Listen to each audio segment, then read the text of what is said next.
கேரளால இப்போ 2-3 நாள் கழிச்சு இன்னைக்கு சுள்ளுன்னு வெயில் அடிச்சிச்சு. ஊர்ல இருந்து கொண்டு வந்த கருவாடெல்லாம் அந்த மழை டைம்ல ஒரு மாதிரி கொஞ்சம் பதமான மாதிரி இருந்தது.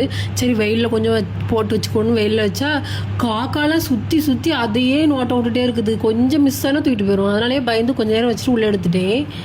இப்போலாம் இறால் சீசனாக என்னன்னு தெரியல. ஊர்லேருந்து நாங்கள் இங்கே வரும்போதே இந்த வர்ற வழியிலலாம் கடையிலலாம் இறால் தான் நிறைய இருந்தது. நான் அப்போவே எனக்கு இறால் வாங்கி தாங்களேன் அப்படின்னு சொல்லி கேட்டேன்.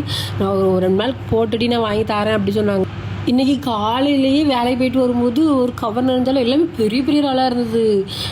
சரி இன்றைக்கி ஒரு வேட்டை தான் அப்படின்னு நினச்சிக்கிட்டு ஃப்ரிட்ஜில் வச்சேன். இப்போ உடனே கழுவ முடியாது, கொஞ்சம் கழிச்சு மத்தியானம் போல் குழம்பு வைக்கலாம் அப்படின்னு சொல்லிட்டு வச்சுட்டேன். அவர் இப்போ தான் எடுத்து டைம் வேறு 12:30 தாண்டிடுச்சு. நான் வீடியோ எடுத்து சமைச்சிட்டு இருந்தேன்னா இன்றைக்கி 4 மணி ஆகும். இருந்தாலும் என்ன பண்ணுறது, கண்டென்ட் வேறு ஒன்றும் இல்லையே, எங்கேயும் வெளியே போகவும் இல்லை. சரி இதையாவது எடுத்து போடுவோம், ஒரு நாளைக்கு ஒரு வீடியோவாவது போட்டாங்கன்னு சரி வேகமாக இறாலை கழுவி குழம்பு வச்சு சாப்பிட்றலாம் அப்படின்னு சொல்லிட்டு படபடன்னு கழுவ ஆரம்பிச்சிட்டு. நம்ம ஊர் சைட்லாம் மீன் வாங்கினா வெளியே உட்காந்துருந்து பழக்கோட்டு கழுவல. இப்போ எனக்கு அது ஞாபகம் வந்துச்சு.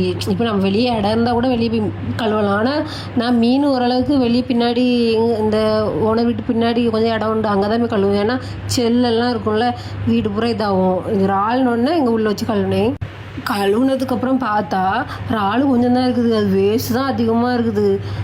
அப்புறம் அந்த இறால் வேஸ்ட்டெல்லாம் தூக்கி கொண்டு பின்னாடி போட்டு வந்துடலாம். அங்கே தென்னை மரம் இருக்குது, அங்கே கொண்டு போட்டு வந்துடலாம் அப்படின்னு சொல்லிட்டு போகிறேன்.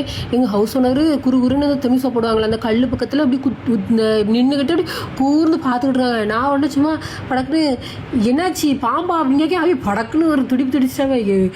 ஏன்னா அவங்களே அங்கே பாம்பு வந்திருக்குன்னு தான் பாம்பை பார்த்துக்கிட்டு இருந்திருக்காங்க. பாம்பு எங்கே போச்சுன்னு நான் படக்குன்னு சொன்னோன்னு எனக்கு கை பாம்பு சொன்னோன்னு நான் தட்டிட்டு ஓடி வந்துட்டேன். அப்புறம் அவங்க ஃபுல்லாக அந்த மண்ணெண்ணெல்லாம் தொளிச்சுட்டு இருந்தாங்க, காணலன்னு சொல்லிட்டு இருந்தாங்க. அப்புறம் வந்து நான் படப்படன்னு இந்த குழம்புக்கெல்லாம் ரெடி பண்ணி கொஞ்சமாக தான் இறால் குழம்புக்கு போட்டேன்.